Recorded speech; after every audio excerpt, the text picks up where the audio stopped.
શાહજહાં શેખના 10 દિવસના police remand મંજૂર, કોર્ટમાં હાજર કરાયો તોય અક્કડ ગઈ નહીં.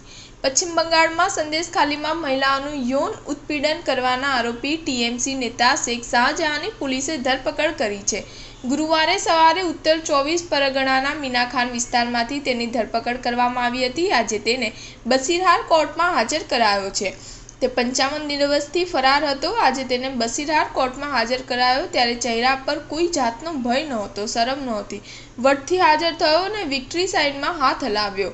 શાહજહાં શેખના 10 દિવસના રિમાન્ડ મંજૂર કરવામાં આવ્યા છે. નોર્થ 24 પરગના જિલ્લાના સંદેશખાલીમાં મહિલાઓએ ટીએમસી નેતા શેખ શાહજહાં અને તેમના સમર્થકો પર જાતીય સતામણી અને જમીન હડપ કરવાનો આરોપ લગાવ્યો હતો. આ પછી સંદેશખાલીમાં સ્થાનિક મહિલાઓએ દેખાવ કર્યા હતા. તેમણે આરોપીઓને ધરપકડ કરવાની માંગ કરી હતી. આરોપી શાહજહાં સંદેશખાલીમાં ક્યાંથી આવ્યો તેની કોઈને ખબર નહોતી.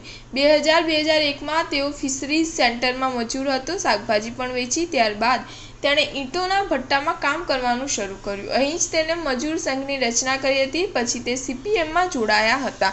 સ્ટાર ન્યૂઝ 7 હંમેશા સચ્ચાઈની સાથે.